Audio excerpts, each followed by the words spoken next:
कर्मणानि शरीराणि। जब ये सूत्र हम लोगों के सामने आया तो गुरुवर ने अपनी बात रखी।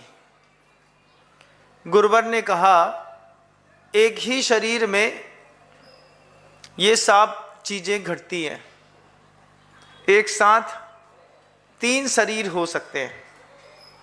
औदारिक शरीर हो सकता है, तेजस शरीर हो सकता है, कार्मण शरीर हो सकता है। औदारिक के साथ वैक्रियक शरीर, आहारक शरीर बनता नहीं, क्योंकि उसके लिए भूमिकाएं अलग अलग होती हैं। आचार्य भगवंत का कहना था किसी भी संवाद का लक्षण, प्रयोजन, संख्या और अभिप्राय, 4 शब्दों पे गौर करिएगा। लक्षण समझ लें पहले, फिर इसके बाद आगे की बात हम समझने का प्रयास करेंगे। पहला शरीर का नाम है औदारिक शरीर। हम सबके आपके पास है। उदार से औदारिक शब्द बना है, जिसके माध्यम से बड़े बड़े पुरुषार्थ सिद्ध होते हैं। इसी के माध्यम से मोक्ष पुरुषार्थ सिद्ध होता है। इसी के माध्यम से बलदेव, वासुदेव, चक्रवर्ती आदि पदों की प्राप्तियों का सुख भोगा जाता है। इसी के माध्यम से देवशास्त्र गुरु की आराधना की जाती है। इसी के माध्यम से बड़े बड़े पुरुषार्थ तय होते हैं। इसकी उदारता महान है। इसलिए इस शरीर का नाम जो हमें दिखाई देता है, इसका नाम औदारिक शरीर है। इस औदारिक शरीर के अंदर एक तेजस शरीर और रहता है। वो तेजस शरीर इसी के अंदर रहता है। देखा तो है नहीं महाराज, आगम ग्रंथों से देखते हैं तो चीजें दिखाई देती हैं बंधु। ये औदारिक शरीर है, इससे बड़े बड़े पुरुषार्थ होते हैं, इससे बड़ी बड़ी साधनाएं होती हैं, तप होते हैं, ज्ञान, ध्यान, इन सब चीजों में ये औदारिक शरीर निमित्त बनता है। इसके अंदर होता है एक तेजस शरीर। वह तेजस शरीर क्या करता है महाराज?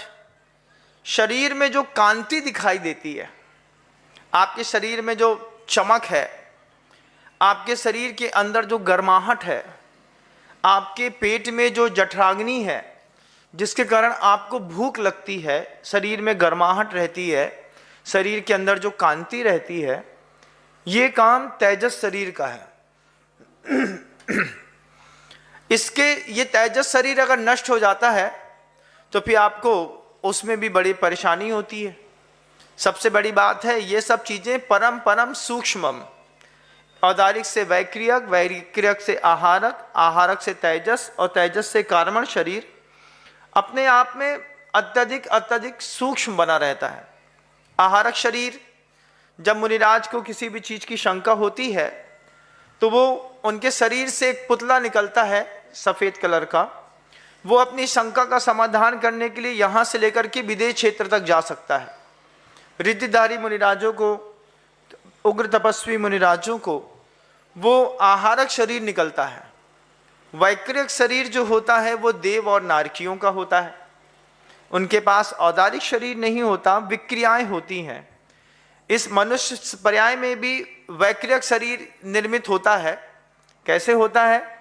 जब आपको कोई बात कह दी जाए और कहने के बाद आप अपना आपा खो करके अत्यधिक क्रोध से लाल लाल हो जाएं, आंखें बड़ी बड़ी हो जाएं, शरीर में श्वासोच्छ्वास का स्पंदन बढ़ जाए, गर्माहट बढ़ जाए, भूख मर जाए, तो गुरुदेव कहते हैं ये तुम्हारे शरीर में भी एक विक्रिया हो गई। इस विक्रिया में आप ज्यादा देर रह नहीं पाते, लेकिन वैक्रियक शरीर के कुछ उदाहरण दिखाई दे जाते हैं। मूल चीज तो हमारे पास आज के संवाद का विषय औदारिक, तेजस और कार्मण शरीर को लेना है। इस औदारिक शरीर में वो जो तेजस शरीर है, जिसके कारण चेहरे पर कांति दिखाई देती है, लालिमा दिखाई देती है, जिसके कारण शरीर गर्म रहता है, अंदर गर्माहट दिखाई देती है। उसके बाद शरीर में जो जठराग्नि रहती है, भोजन करते हैं, जह पुरुषेणा हारो गहिदो पर्णमदि सो अणे विहम मंस वसा रुहि रादि भावे उदरग्नि संजुत्तो आचार्य कुंद देव कहते हैं कि जैसे जब कोई भोजन करते हैं तो उस चैदस शरीर का कमाल होता है कि जठराग्नि के कारण मांस है, वसा है, रुधिर है, रक्त है, मज्जा है, मेद है, शुक्र है, वीर है, इन धातुओं में परिवर्तित करने की सामर्थ्य है उस तेजस शरीर में। और तेजस शरीर का औदारिक शरीर के साथ एक में एक संबंध है। ये दोनों शरीर को और निर्माण करने के लिए एक और भूमिकाएं तय हुई है कार्मण शरीर की। कर्म के उदय में जो शरीर मिलता है उसको कार्मण शरीर कहते हैं। कर्म लगे हुए हैं ना, वो सूक्ष्म है, दिखाई नहीं देते। तो अब एक अपन ने सूक्ष्म कर्म शरीर को देखा, कर्म कह दीजिए या फिर कार्मण शरीर कह दीजिए, जिसके माध्यम से ये तेजस शरीर, वैकृक शरीर, औदादिक शरीर, आहारक शरीर की निर्माण होता है। वो कोई कर्म भी होते हैं। तो वो जो कर्म होते हैं वो कार्मण शरीर हो गया, उसके बाद एक तेजस शरीर हो गया, उस तेजस शरीर के ऊपर एक ढांचा हो गया ये औदारिक शरीर का। अब ये प्रत्येक पर्याय में अलग अलग होते हैं। तिर्यंचों का और मनुष्यों का, दो लोगों का औदारिक शरीर होता है बंधुओं। 6 काय के जो जीव होते हैं उनके पास भी औदारिक शरीर होता है, उनके पास भी तेजस शरीर होता है, उनके पास भी कार्मण शरीर होता है। 3 शरीर की चर्चा है। चर्चा जरूरी है क्योंकि जब तक हम चर्चा करेंगे नहीं तब तक हम अपना और अच्छा विजन देख नहीं पाएंगे। अब मनुष्य में और तिर्यंचों में जो औदारिक शरीर होता है ये तो अपना जीवन व्यवस्थित तरीके से जी लेते हैं क्योंकि 5 इंद्रियां इनके पास उपलब्ध रहती है। लेकिन जो पंच स्थावर होते हैं, इन पंच स्थावरों में औदारिक शरीर होता है। इन पंच स्थावरों का तेजस शरीर भी होता है और कार्मण शरीर भी होता है। अब एक इंद्री है कोई जीव, एक इंद्री जीव की एक इंद्री संबंधी औदारिक शरीर है। आप उसमें वनस्पति कायिक को लीजिएगा। वनस्पति कायिक में जैसे आम रास्ते पर चलते हैं तो कोई पत्ती पड़ी हुई है, पत्ता पड़ा हुआ है। अब उसका स्वामी एक इंद्री जीव है, उसके पास सिर्फ स्पर्शन इंद्री है। स्पर्शन इंद्री मात्र उसके पास है, वो उसी में अपने तेजस शरीर को दिखाता है, उसी से उसकी कांति बढ़ती है, नई कोपले होती हैं। आप उसकी शाइनिंग देखिएगा कैसी मुलायम और चमकदार होती है, तो उसमें उसका तेजस शरीर काम कर रहा है। वो उसी के माध्यम से अपनी वर्गणाओं को, आहार वर्गणाओं इत्यादि को उसमें ग्रहण कर लेते हैं। वो उसमें उनका कर्म भी काम करता है। बिना कर्मोदय के तेजस शरीर और औदारिक शरीर हो नहीं सकता। अब वो जो तेजस शरीर है और वो जो कार्मण शरीर है, वो दोनों शरीर एक इंद्री के साथ व्यवहार में जी रहे हैं, जिसको आपने वनस्पति कायिक कह दिया, पृथ्वी कायिक कह दिया, जल कायिक कह दिया, वायु कायिक कह दिया, अग्नि कायिक कह दिया। पृथ्वी, जल, अग्नि, वायु और वनस्पति, इन सब में एक इंद्री औदारिक शरीर है। अब इन सब की आयु अलग अलग है, इन सारे जीवों का परिणमन अलग अलग है, इनके कर्म के उदय अलग अलग हैं। सबसे बड़ी बात, इन सब के संक्लेश परिणाम भी एक इंद्री में होने के बावजूद अलग अलग हैं।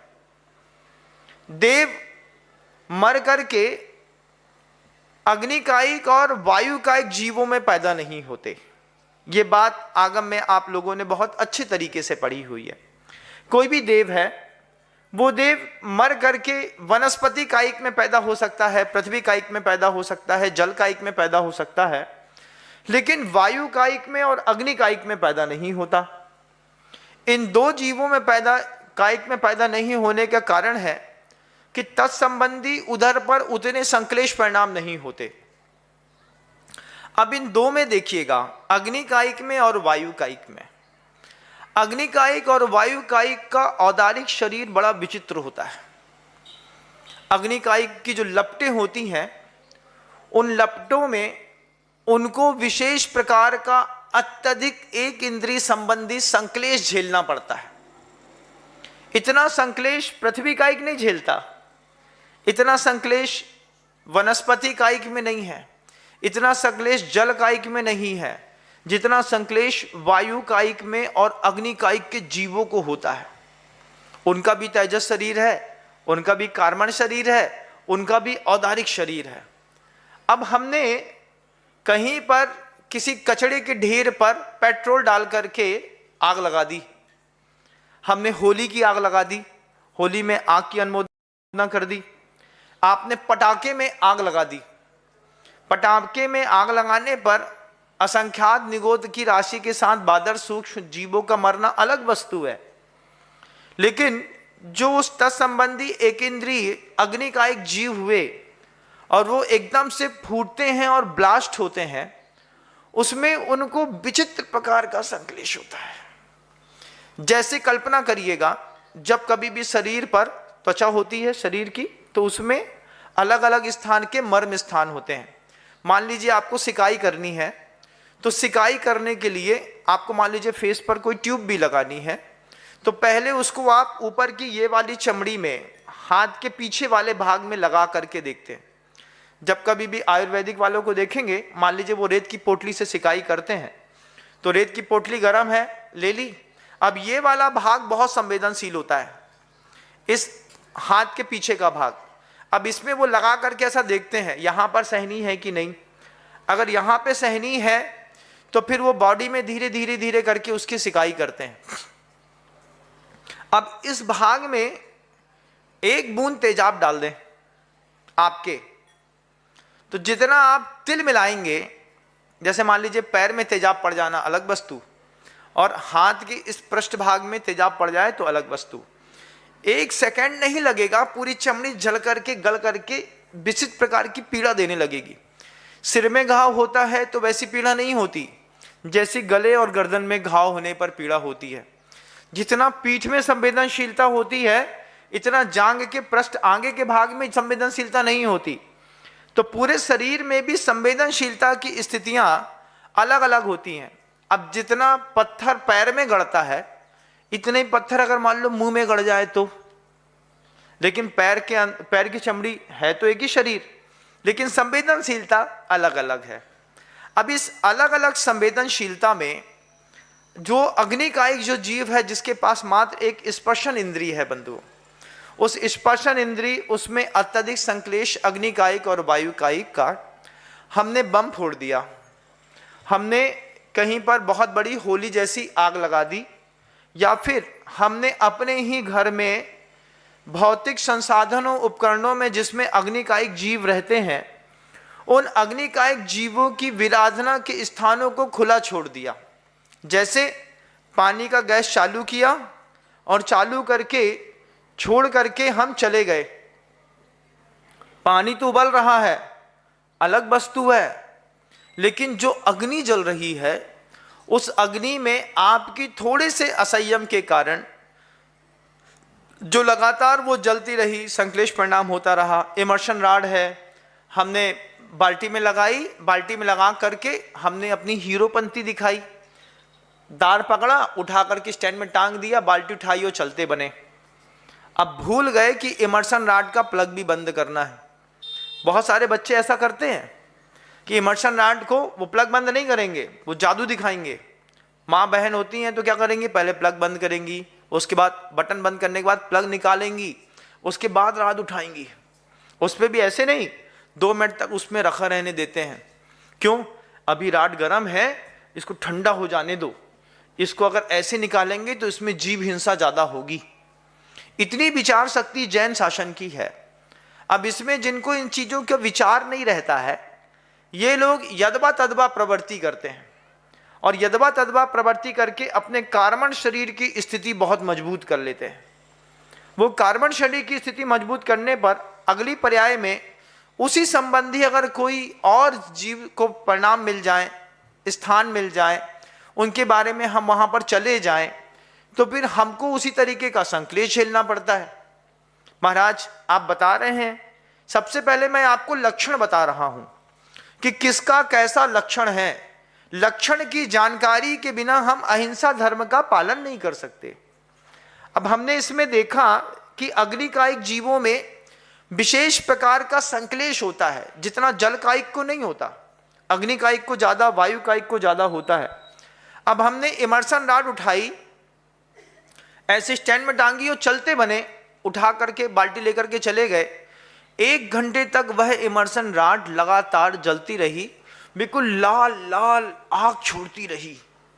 वो लाल लाल आग छोड़ते वक्त जो है, आप तो करके चले गए, लेकिन आपकी एक असमीचीन प्रवृत्ति के कारण कितनी देर तक अग्निकायिक के जीवों को जो तीव्र संश्लेष हुआ है, उनके जो परिणामों में आर्त रौद्र पना हुआ है, उसमें कर्म के बंधक आप भी बनते हैं। हमने गलती कर दी। यही गलती आपने वायुकायिक जीवों के साथ कर दी। चूंकि 2 संवाद सर्वज्ञ शासन कह रहा है कि इन दोनों को बहुत संश्लेष होता है। औदारिक शरीर, तेजस शरीर और कार्बन शरीर, इन 3 शरीर की स्थिति आपकी वायुकायिक और अग्निकायिक में देखिएगा। अब अतिरिक्त मान लीजिए बल्ब जल रहे हैं, अतिरिक्त ऊर्जा का प्रवाह हो रहा है, मशीन चालू करी, छोड़ करके चले गए, अब वो चल रही है, चलती हुई स्कूटर है, खड़ी करके निकल लिए। एसी चालू है, एसी चालू है, एसी चालू में सो रहे थे तो ठीक है, उठे और उठ के बाद चलता एसी छोड़ करके, भैया कमरा ठंडा रहने तो अभी पापा आएंगे, उसको ठंडा करना चाहिए। उनके चक्कर में आप छोड़ के चले गए। कभी आपने एसी के उस ब्लोअर के पीछे जाकर के एसी की मशीन देखी है? जितना ज्यादा आप गर्मी में एसी में ठंडे रहते हैं, वो मशीन का डिब्बा उतना ही ज्यादा भाप छोड़ता है, गर्म रहता है। और उसमें कई बार जो मच्छर होते हैं वो उसके पास जाते हैं और मर जाते हैं। छिपकली अंदर घुस जाती है और वहीं पे आपने चालू कर दिया, वो निकल नहीं पाती है, वो वहीं पर मर जाती है। चूंकि हम जैन शासन के लोग, हमारा धर्म अहिंसा है, हम पहले किसी भी जीव का लक्षण समझ लें, तो लक्षण समझने पर हमको अहिंसा धर्म का पालन करने पर बड़ी सहूलियत होती है। गुरुवर ने कहा, दर्शन और ज्ञान के बाद असली क्षेत्र तो चारित्र का है। तुमको कोई बात समझ में आ गई, तुमने उसको ज्ञान ले लिया, तुमने उसकी दर्शन की स्थिति समझ ली, अब उसके बाद तुम उसको इंप्लीमेंट नहीं करते हो, तो फिर तुम्हारी अगली गति भी वैसी होने वाली है। हल्की हवा में बैठना अलग वस्तु, प्रयास क्या करना, मकान का स्ट्रक्चर ऐसा बनाना है जिसमें चारों तरफ से हवा और प्रकाश बहुत अच्छा आता रहे। मकान बनाते हैं करोड़ों रुपए का, लेकिन करोड़ रुपए के मकान मजबूरियों में बनते हैं। अब महाराज 15 बाई 25 का एक प्लाट था, उसी में मकान बना लिया, रेल के डिब्बे जैसा बन गया। इस तरफ भी दीवार है, इस तरफ भी दीवार है, पीछे भी दीवार है। अब 3 तरफ दीवार है, आगे बस का थोड़ा सा फ्रंट मिला है महाराज। 3 तरफ की दीवार है तो ना इधर से सूरज की रोशनी आ सकती है, ना क्रॉस वेंटिलेशन आ सकता है, और रहना आपको उसी में जिंदगी भर है। जब आप उसी में जिंदगी भर रहेंगे तो उसमें आपको आपकी बॉडी चिल भी चाहिए, क्योंकि भारत की भौगोलिक स्थिति ऐसी है कि 8 साढ़े 8 महीने यहां पर गर्मी पड़ती है। बारिश के दिनों में भी कितनी गर्मी पड़ती है आप महसूस करते हैं।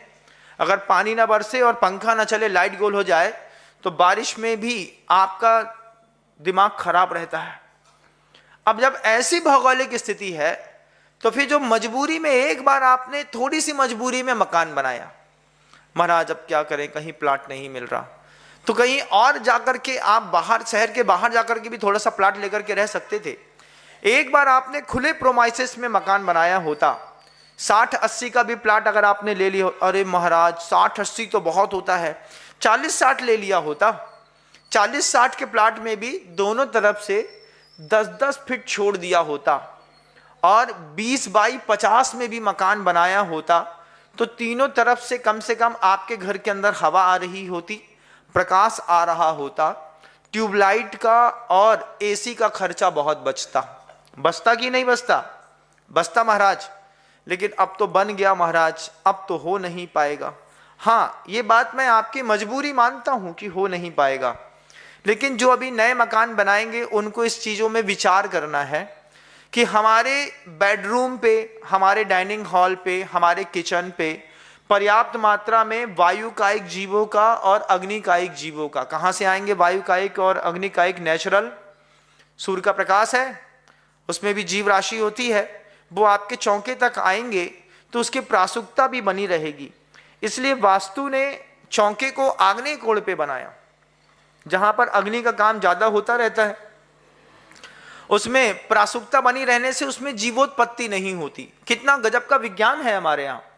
आग्नेय कोण पे आप किचन बनाइए, पूरा का पूरा पूरब की धूप भी लगेगी, और उसके बाद दक्षिण होते हुए जब वो पश्चिम की ओर जाएगा तो पूरब और दक्षिण की 5:30 बजे तक की धूप जो है चौके पे लगती है।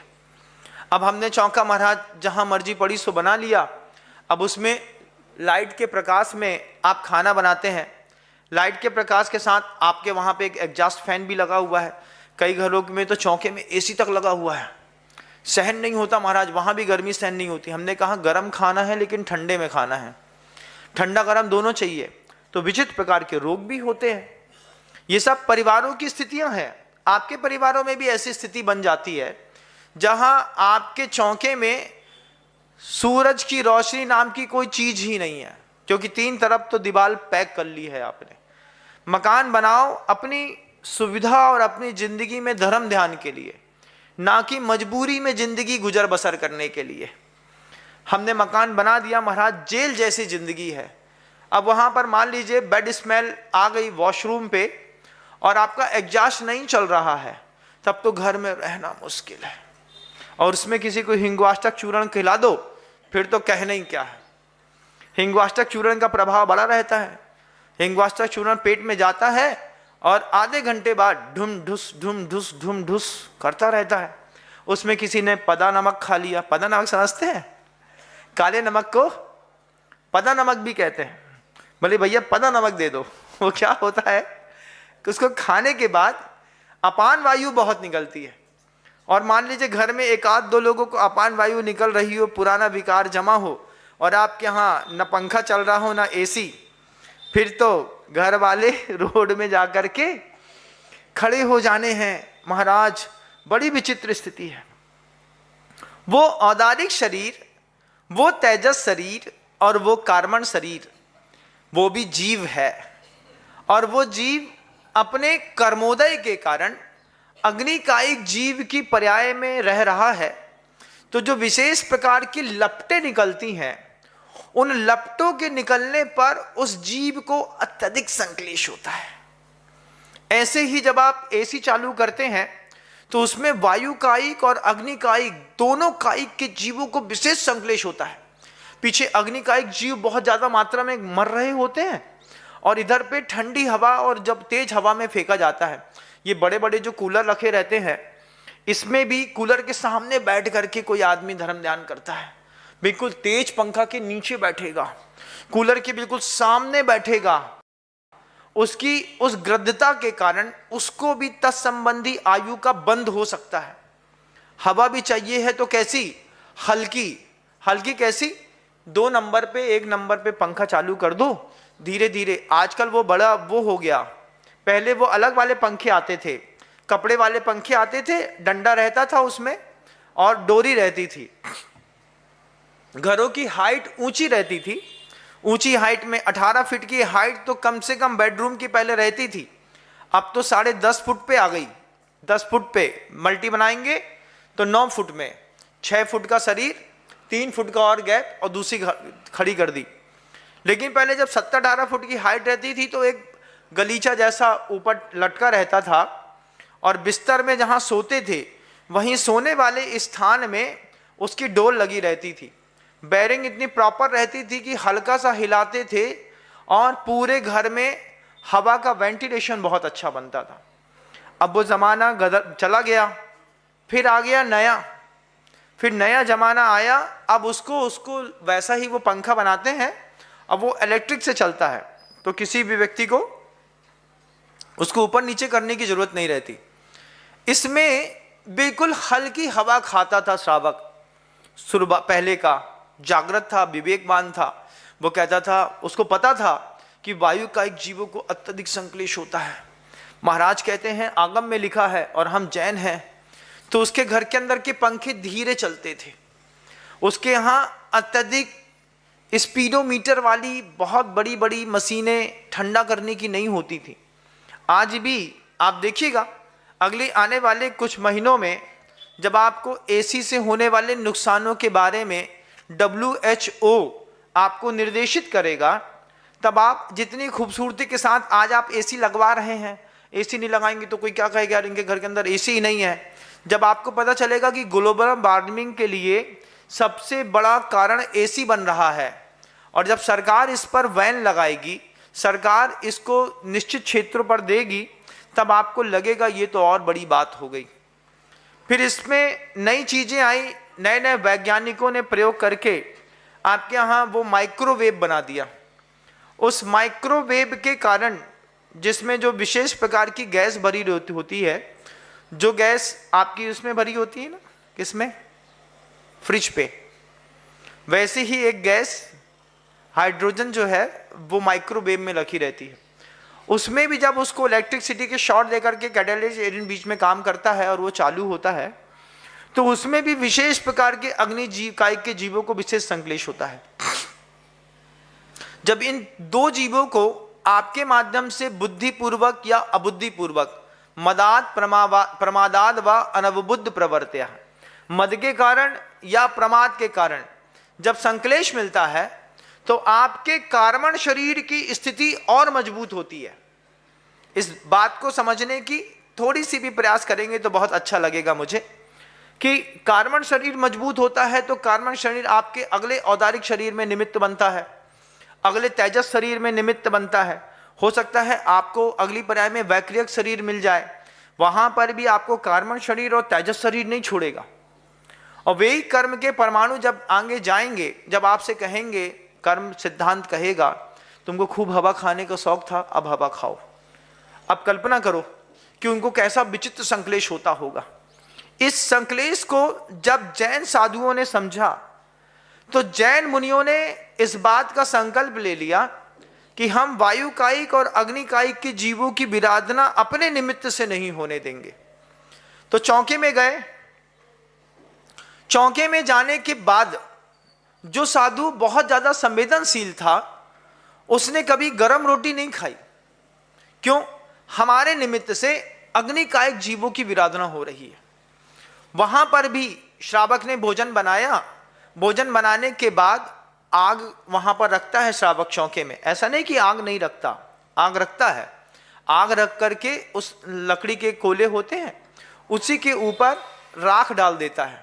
राख डालने पर उस वायु का एक अग्निकायिक जीवों की लपटें नहीं निकलती। उसके ऊपर बनाई हुई भोजन सामग्री को वैसी के वैसे ही रख देता है, और रख दे करके उसको उसमें ऊष्मा बनी रहे, उसमें गर्माहट बनी रहे, जिसमें खाने पर सामने वाले श्रावक को भी और साधु को भी, दोनों को एक संतुष्टि और तृप्ति मिले।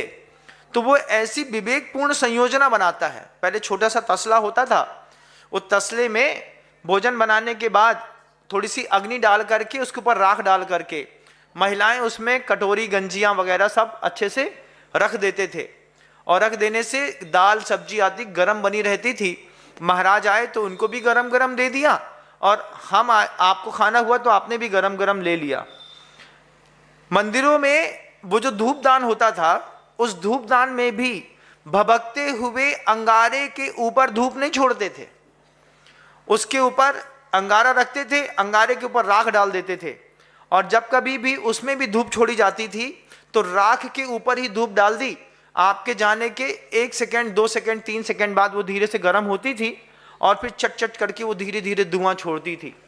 कितना विवेक है अग्निकायिक का प्रयोग करते वक्त, कितना विवेक है वायुकायिक का प्रयोग करते वक्त जैन शासन में। अन्य मतों में तो इस संबंधी कोई विचार भी नहीं है बंधुओं। हमारे यहाँ विचार है तो हम विचार करते हैं। फिर जैन साधु ने विचार किया कि हमारे निमित्त से अग्निकायिक जीवों की विराधना नहीं होनी चाहिए। तो वहां पर मूलाचार में लिख दिया कि जब महिलाओं के, पुरुषों के घरों से, गृहस्थों के घरों से धुआं निकलना बंद हो जाए, उनके बच्चे देख लो, उनके बच्चे का पेट भरा भरा दिखे। गांव देहात में जाइएगा तो बच्चे चड्डी पहन करके रोड में घूमते रहते हैं। तो हम लोग जब निकलते हैं तो उनका पेट देख लेते हैं। पेट देखने पर समझ में आता है कि इसने अभी पोहा खाया कि नहीं खाया, खाना खाया कि नहीं खाया। अब मूलाचार में आहारचर्या का समय लिखा है। बच्चा सुबह जल्दी उठेगा, जल्दी उठ करके नहाएगा धोएगा तो भूख खाना मांगेगा।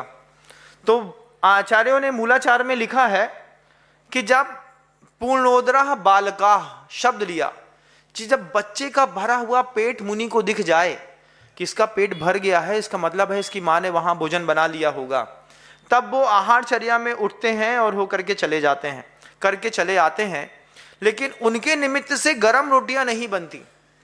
अगर आप बनाते हैं तो कुछ दोष ऐसे हैं जो श्रावक करता है और लगता साधु को है, उसके लिए लौट करके आकर के ईर्यापद समिति में प्रायश्चित और प्रतिक्रमण होता है।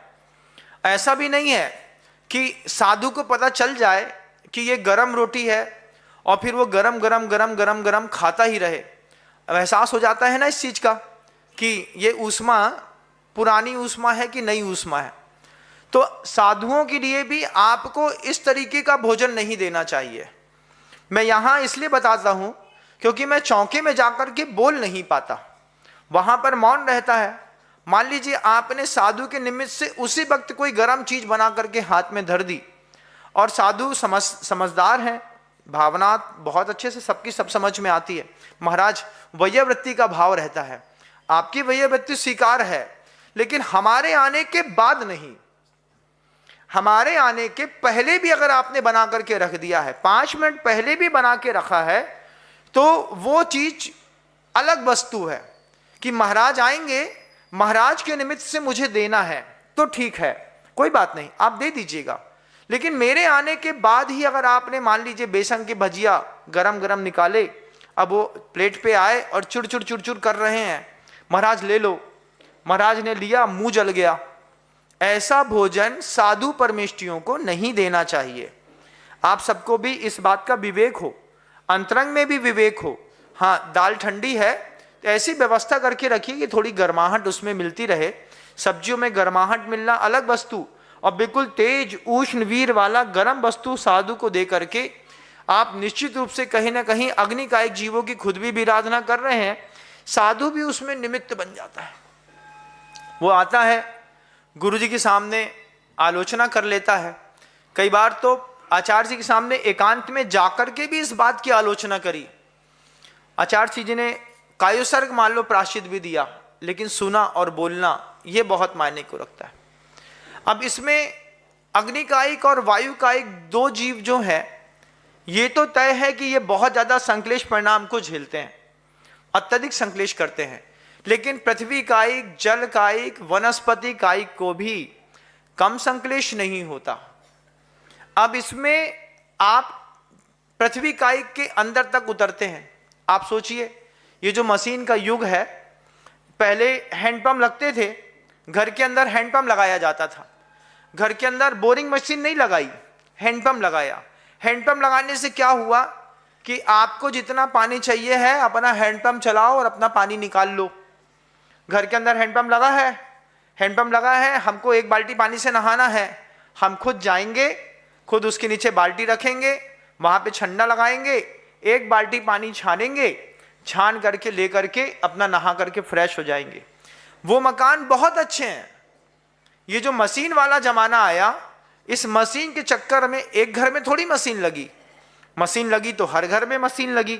अब हर घर में मशीन लगी तो 30 फुट का वाटर लेवल 650 फुट पे चला गया, गया कि नहीं?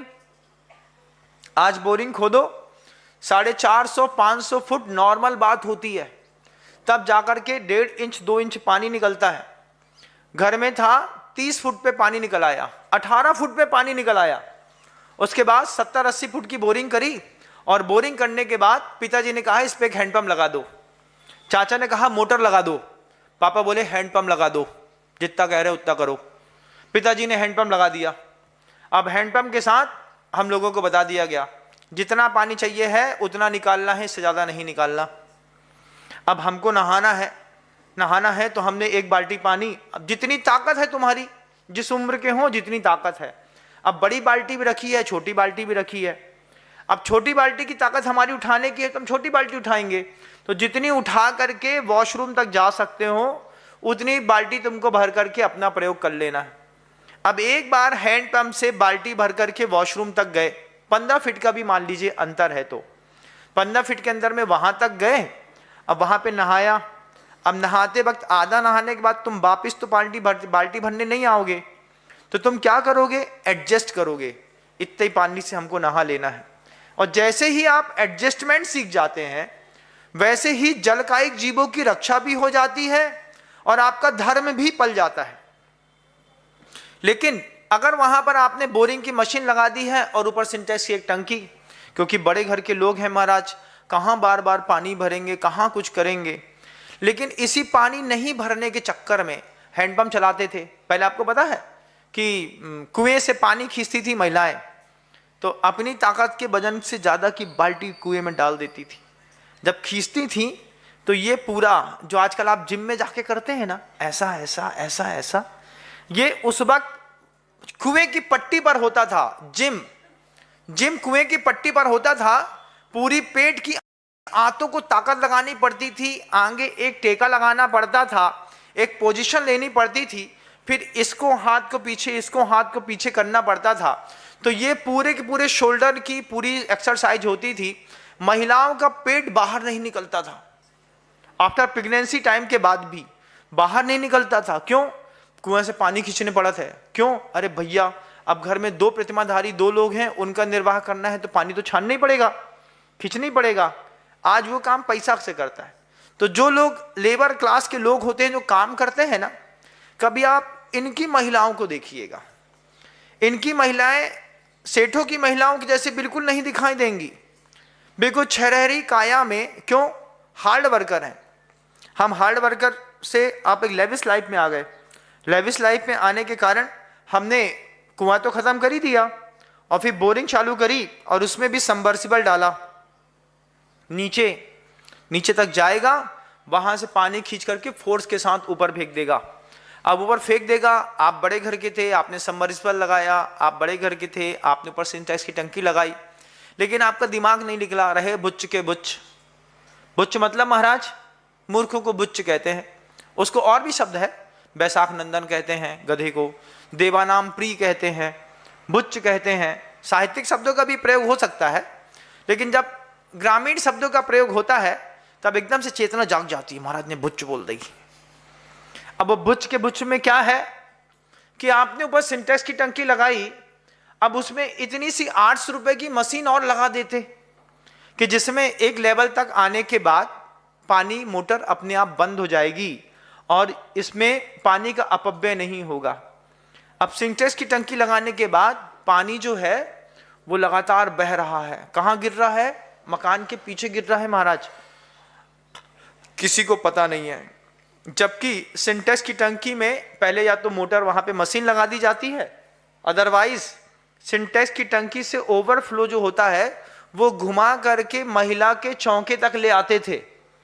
चौके तक लाने पर बेसिन में जैसे ही पानी गिरना शुरू होता, वहीं पर चौके में बटन रहती थी, तुरंत उसने बटन दबाई और पानी का गिरना बंद हो गया। इस तरीके के अपव्यय से बचने की कलाएं थी।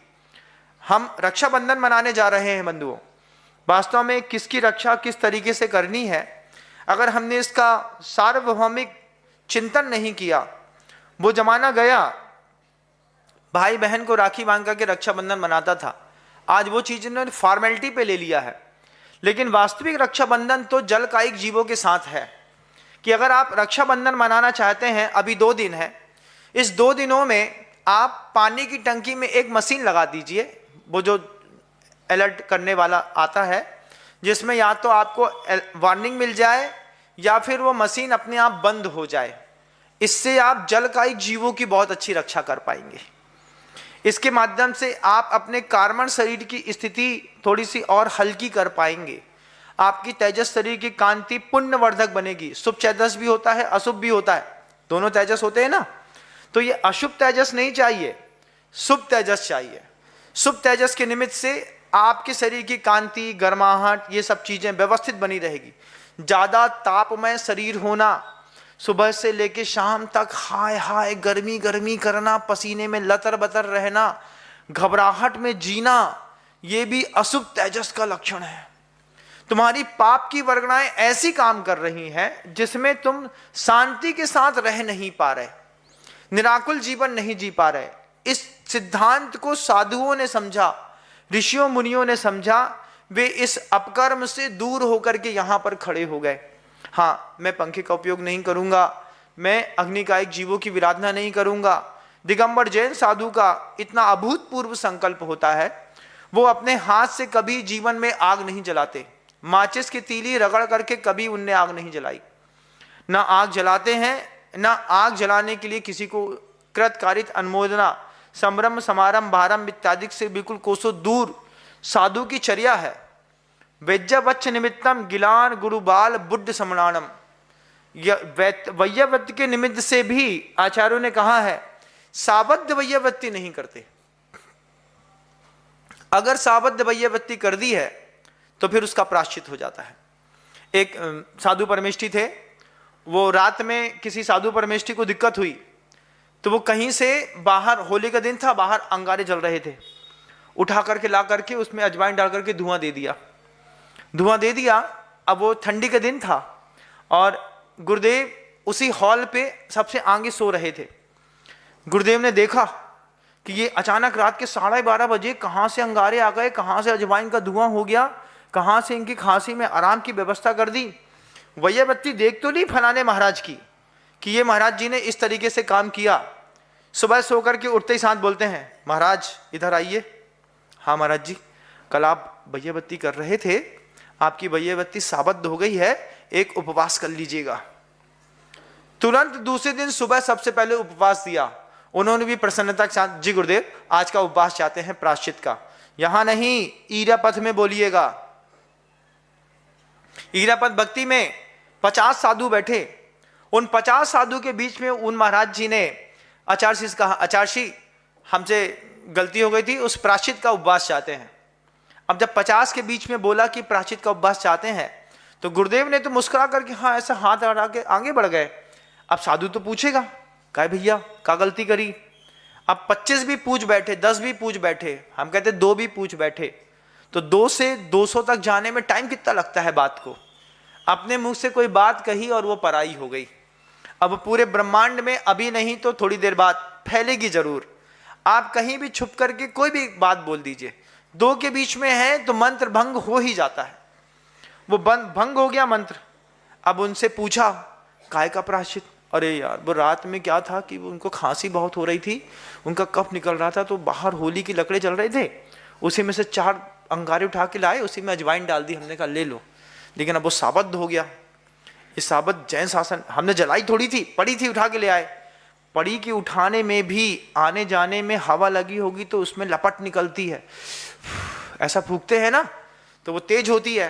कई लोगों को वो घुमाने वाली चाय के ठेले में वो मशीन होती है जिसमें वो भट्टी को घुमाते हैं, उसको घुमाने में आनंद आता है। लाल लाल लाल लाल देखते हैं, घूमता है, अंगारा छोड़ता है, उसी में आनंद आता है। ये आनंद जैन शासन में वर्ज्य है। इसको हिंसा नंदी रौद्र ध्यान कहते हैं। हिंसा वहां हो रही है, आनंद यहां आ रहा है। हमारे यहां नहीं किया जाता। जैन दर्शन में दर्शन और ज्ञान के बाद सबसे बड़ी भूमिका काहे की है? चारित्र की है। सुन तो लिया, सुन करके क्या करें महाराज? सुन करके वायुकायिक जीवों की कम से कम विराधना हो, ऐसे घर के अंदर गैजेट्स ला करके रखिए, ऐसी चीजें ला करके रखिए जिसमें बहुत कम अग्निकायिक जीवों की विराधना हो। ऐसी चीजों का प्रयोग करिए। घर के अंदर बोरिंग है ना, तो बोरिंग तो है ही, अब बोरिंग में भी जगह होगी, उसमें प्लास्टिक का पाइप डाल करके एक हैंडपंप लगवा दीजिए। बोरिंग निकलवा नहीं पाएंगे आप मशीन उसमें से, मैं इस बात को तो मानता हूं, लेकिन वो इतना स्पेसियस होता है कि 2 पाइप जाने के बाद तीसरा एक और पाइप उसमें जा सकता है। तो प्लास्टिक का पाइप जाकर के अपने ही घर की बोरिंग में एक हैंडपंप लगा दीजिए और सुबह सुबह सोकर के उठिए तो लाइट गोल कर दीजिए। उससे क्या होगा? घर के अंदर के रहने वाले बच्चे अपने हाथ से हैंडपंप चलाएंगे, उनकी वर्जिश होगी, नीचे पानी उतरेगा, ऊपर आएगा, अप एंड डाउन होगा। 2.5 किलो का डंबल मार लो, ऐसा ऐसा ऐसा ऐसा कर लो, आगे पीछे कर लो। बेली फैट हटाने के लिए वो मशीन होगी आपके घर के अंदर, कैलकुलेटर होता है ना, वो उसमें खड़े हो जाते हैं और ऐसा my name is Tamak to घूमते रहते हैं, अभी नहीं तो कब कम होगा। इतना कुछ करने की जरूरत नहीं है, बस इतना नियम ले लो कि सास की 2 प्रतिमा के व्रत जो हैं हम अपने हाथ से पालेंगे, या फिर घर के अंदर अष्टमी चतुर्दशी साधु परमेष्ठी जैसा भोजन करते हैं, ऐसी व्यवस्था मैं खुद करूंगी, पानी से लेकर के आटे तक की। इसमें जैसे ही आप व्यवस्था करेंगे वैसे ही आपका फिजिक भी सही होगा, आपका स्वास्थ्य भी सही होगा, आपकी बीमारियों से भी आप बच जाएंगे, आपका धर्म ध्यान भी हो जाएगा। इतनी मशीनें इस दुनिया में बनी है, ये मशीनें नहीं होती तो आप सोचिए क्या हाल होता।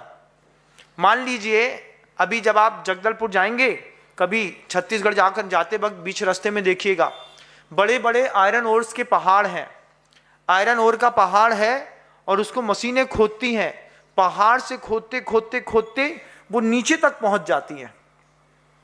इतना गहरा गड्ढा कर देते हैं कोल माइंस में, इतना गड्ढा गहरा कर देते हैं सोने की माइंस में, हीरे की माइंस में इतना गहरा गड्ढा कर देते हैं कि जहां पर अत्यधिक पृथ्वी कायिक जीवों की हिंसा होती है। तो महाराज क्या उसमें वही बात मैं आपको दिखाना चाहता हूं। आप आभूषण पहनते हैं, आभूषण कहां से आता है, सोना चांदी कहां से आते हैं? नीचे से जमीन से ही आते हैं। हाँ महाराज, जमीन से आते हैं, किलोमीटरों में 3-3 किलोमीटर नीचे उतर जाते हैं, वहां से सोना आता है। आपने वो कोलार KGF देखा होगा ना, कोलार गोल्ड फील्ड मूवी आई KGF, उसका पार्ट 1 पार्ट 2 आया। उस KGF का पूरा नाम कोलार गोल्ड फील्ड है। कोलार जो है उस कोलार शहर का नाम है, वहां पर गोल्ड की माइंस है। उस माइंस में किस तरीके का आतंकवादी लोग, दादागिरी लोग वाले संगठन काम करते हैं, किस तरीके की हिंसा होती है, इन सब चीजों को आभूषण खरीदते वक्त भी सोचना पड़ता है। जैन साहब कितना सोचता होगा। अच्छे जैन साहब के लिए मैंने हमेशा कहा है कि उसको हीरा नहीं पहनना चाहिए। महाराज हीरा तो बड़े सेठों की निशानी है, महंगा है, लेकिन हीरा जो मार्केट में 2 प्रकार के हीरे आते हैं, एक आर्टिफिशियल आता है और एक ओरिजिनल हीरा आता है। ओरिजिनल हीरा तो जैन शावकों को पहनना ही नहीं चाहिए। महाराज कभी आप देखिएगा, जब आपको दिखेगा red blood diamond, blood diamond क्या होता है? हीरे की खदान में कर्मचारी हीरा पाने के बाद एक दूसरे की हत्या कर देते हैं। हमको मान लो एक बड़ा पत्थर मिल गया, अब ये फिनिश होगा, फिनिश होने के लिए जब सूरत जाएगा, जब तक सूरत में हम इसका काम करेंगे, उसके बीच में अगर किसी और को पता चल गया तो घर में हीरे की खदान में ओरिजिनल हीरे के चक्कर में कई लोगों के मर्डर हो जाते हैं। तो वो जो हीरा आपके हाथ में चमकता है शान वाला, चाहे उसको NMDC निकालती हो, चाहे कोई पब्लिक प्लेस में निकालते हो। पन्ना जाएंगे, देवन नगर पन्ना है, यहाँ पर हीरा की बहुत सारी खदानें हैं और सेंट्रल गवर्नमेंट भी इसमें अपनी माइनिंग करती है, उसको निकालती है। वहाँ की मिट्टी की खासियत है, नदी के किनारे कई लोगों को कई बार हीरा मिल जाता है, लेकिन उस हीरे के चक्कर में अपराध बहुत होते हैं। गूगल में दुनिया भर की चीज़ें सर्च करते हैं, कभी इसको भी सर्च करिएगा कि अंदर गहराई, अतल गहराइयों से निकलने वाले जो पृथ्वी कायिक हैं, रत्न हैं, आभूषण हैं, माणिक हैं, इसमें से भी हमको किस चीज़ों का उपयोग करके अपने जीवन को सौंदर्यवान बनाना है। आर्टिफिशियल हीरा बहुत अच्छा है, वो मशीनों में बाहर ही बाहर बन करके और आकर के सस्ते दामों में जर्किन जिसको कहते हैं, वो जर्किन पहनना बड़ी अच्छी चीज़ मान लूँगा मैं, लेकिन ओरिजिनल हीरा जो होता है वो खूनी हीरा कहलाता है। कभी आप इसकी जानकारी जब लेंगे आप गूगल वगैरह में, तब आपको पता चलेगा कि कितना गहनतम है। आचार्यों ने कहा ज्ञान का दुरुपयोग करके इंसान ने अपने कार्बन शरीर को इतना मजबूत कर लिया है कि वो कभी भी तेजस और औदारिक शरीर से ऊपर नहीं उठ पाएगा। हम रक्षाबंधन मनाने की ओर पायदान पर है, एक दिन के बाद हम रक्षाबंधन मनाने के लिए जा रहे हैं, लेकिन रक्षाबंधन किसका? अग्नि कायिक जीव का, पृथ्वी कायिक जीव का, वनस्पति कायिक जीव का, पृथ्वी कायिक जीव का। अजीब कृत असंयम एक शब्द दिया हमारे यहां। बैठे हैं, बैठे बैठे जमीन खोद रहे हैं, जमीन खोदते खोदते गीली मिट्टी होती है, गीली मिट्टी में कई लोगों की आदत होती है, जंगल जाएंगे, जंगल जाने में पत्थर ले लिया, अब वो पत्थर को खटखट खटखट खटखट खटखट मार रहे हैं। किसी भी पत्थर पर खटखट नहीं करते, बहुत निरख निरख कर पग धरे धारे करुणा अंग। अगर वहां पर एक पत्थर से दूसरा पत्थर मारा और नीचे त्रस, इतने त्रस ठसाठस भरे हुए हैं, कौन सा त्रस तुम्हारे थोड़ी सी चोट पे मर जाए कोई भरोसा नहीं। इसलिए साधु जो होते हैं, जंगल जाने में डरते हैं, ऐसा भोजन करते हैं कि दूसरी बार जंगल ना जाना पड़े। अगर दूसरी बार जंगल जाना पड़े तो एक बार बारिश के दिनों में दूसरी बार का जंगल अपराध बोध कराता है। कहाँ पे कितने जीव मरे होंगे, कहाँ क्या होगा, मिट्टी में मिट्टी के कलर के जीव हो जाते हैं। तो साधनाशील साधु होते हैं, वो बारिश के दिनों में एक आहार एक उपवास, 2 आहार 1 उपवास इत्यादि करके कम से कम अपराध हो, कम से कम हिंसा हो, इसलिए वो अपने भोजन भी छोड़ करके और सात्विक जीवन शैली जी करके अपने आप का उद्धार करते हैं। क्योंकि हमारे यहाँ का धर्म है अहिंसा परमो धर्म। वो अहिंसा परमो धर्म हमको जहां तक दिखाई देगा, तेजस कायिक शरीर में दिखाई देगा, वायु कायिक में दिखाई देगा, औदारिक में, वैक्रियक में, आहारक में, जहां तक वो चीज दिखाई देगी हमारी सूक्ष्म प्रज्ञा वहां तक जाएगी और उसका काम करेगी। इससे उत्तरोत्तर विकास होता है। जब आप जीव दया नहीं समझेंगे, अपाण मयानंतो अर्णपम चाबिसो अयानंतो कह हो दिसम दिट्ठी जीवा जीवे अयानंतो। आचार्य कुंदकुन भगवान कहते हैं कि जो जीव और अजीव को नहीं समझता है वो कैसे ही जीव की रक्षा ही नहीं कर पा रहा है, तो वो कैसे सम्यक दृष्टि हो सकता है। कह हो दिसम दिट्ठी, वह सम्यक दृष्टि भी कैसे हो सकता है। सिर्फ क्रियात्मक धर्म मंदिर के अंदर आकर के जो हम जय जयनाथ परम गुरु होए कह करके चले जाते हैं, इतने मात्र से मुक्ति नहीं मिलने वाली है, ध्यान रखिएगा।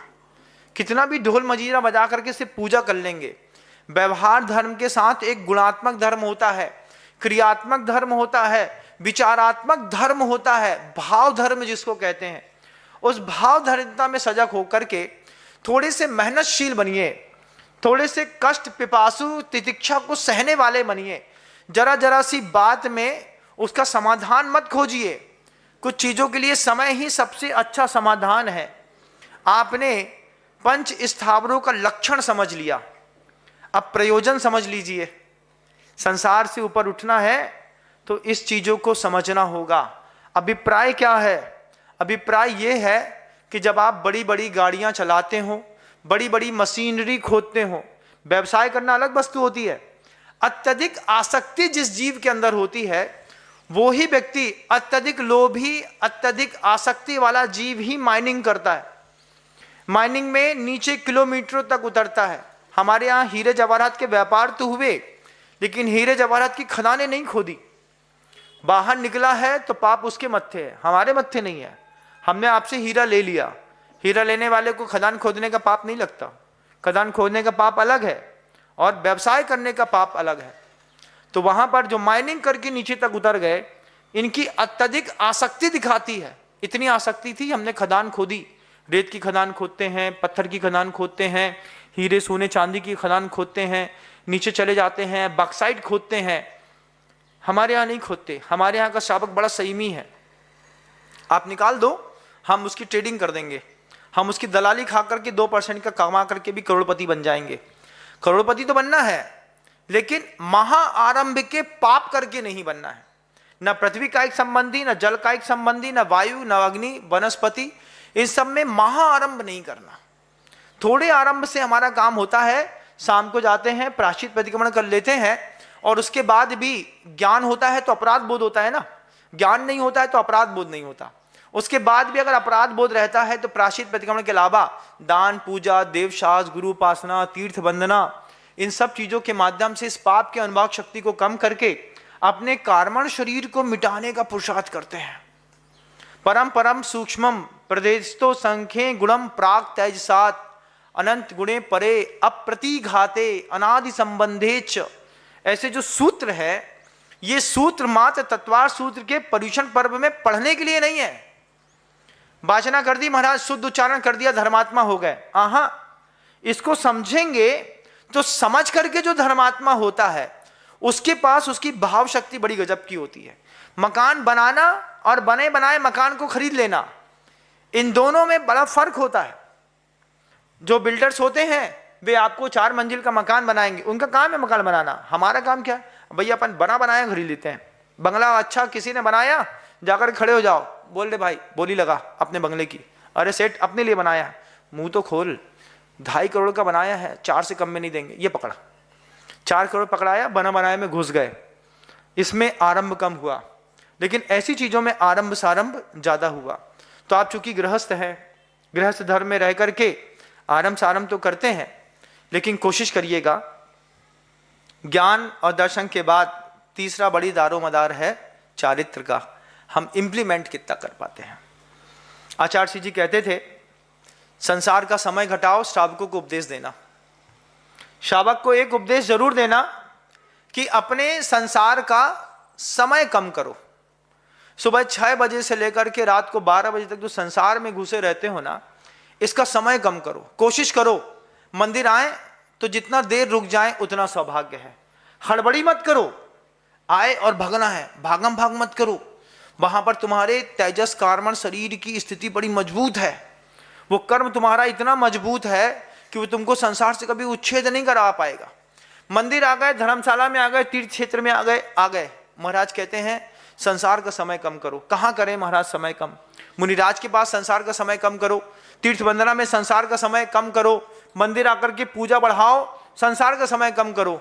सुबह 6:30 बजे से यहाँ देखता हूँ निकलते हैं ना, तो 5:45 बजे ही दुकान खोल करके लग जाते हैं, रात को 10 बजे तक दुकान खोलते होंगे।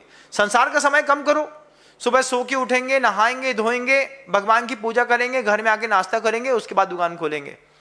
लेकिन पहले बड़े लड़के को भेजा, भैया तुम दुकान खोलो, हम होके आ रहे हैं। अब तुमने संसार का समय नहीं कम नहीं किया, दूसरे का बढ़ा दिया। एक धतूरे से दूसरा धतूरा पैदा हो गया।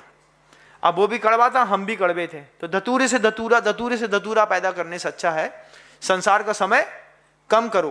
पुत्र से बोलो बेटा चलो टाइम हो गया है, अपन बड़े हो गए हैं, सामाजिक प्रतिष्ठा को व्यवस्थित भी रखना है। मोड़े मोड़िंग की शादी क्यों नहीं होती पता? क्योंकि सामाजिक प्रतिष्ठा नहीं है तुम्हारे लड़के की।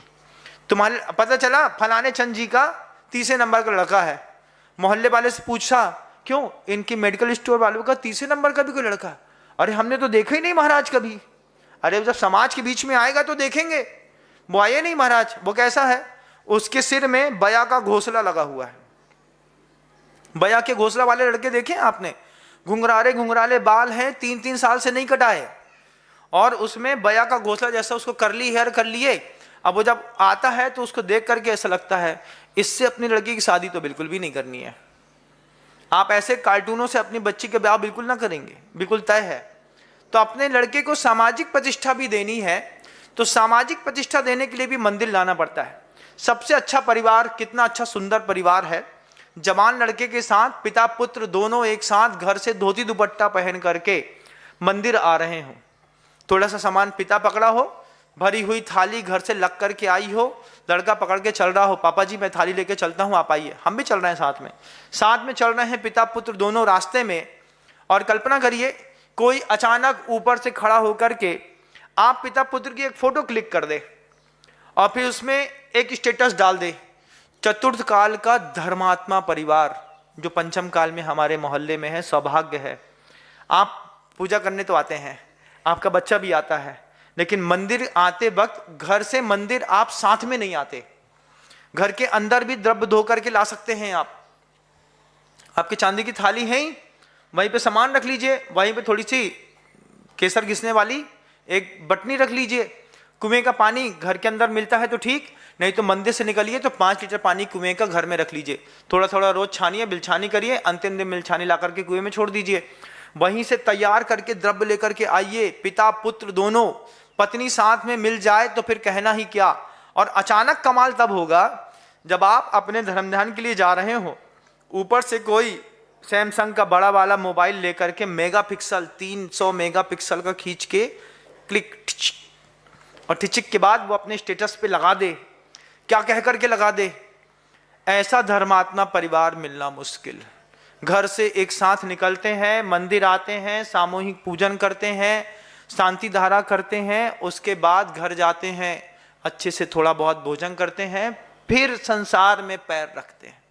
संसार का समय कम करो बंधुओं, क्योंकि तुम्हारे पास समय वैसे भी कम बचा। जब संसार में गवर्नमेंट ने रिटायरमेंट में डाल दिया है, तब संसार भी तुमको रिटायरमेंट में डालने वाला है। हापाधापी से बचो, संकलेश से बचो। पंच स्थावरों में जिस संवाद को आपने इतनी गहराई के साथ समझा है, इसके प्रयोग धर्मिता को भी अपनाएंगे, तब इस प्रयोजन की, इस उपदेश की सार्थकता सिद्ध होगी। ये प्रयोजन नहीं है उपदेश सुनना, इसके परिणाम निकालता है गृहस्थ घर में जाकर के। महाराज ने कुछ समझाया था, मुझे बात बड़ी गहराई समझ में आई है, अब मैं इसका प्रयोग करता हूं। इससे कम में भी काम चला सकते हैं। सबसे अच्छा होगा हम अपने घरों में हैंडपंप लगा लें। नल का पानी, बोरिंग का पानी से अच्छा हैंडपंप लगा लें। हैंडपंप में सुविधा दे दें, जिसको जितनी जरूरत है अपनी बाल्टी भरो, बाथरूम में चले जाओ, बाथरूम में नल लगवाओ जैगवार का, कोई मना नहीं है। बेहतरीन बाथरूम तैयार करो, क्योंकि समाज में आने जाने वालों के बीच में प्रतिष्ठा भी दिखानी पड़ती है।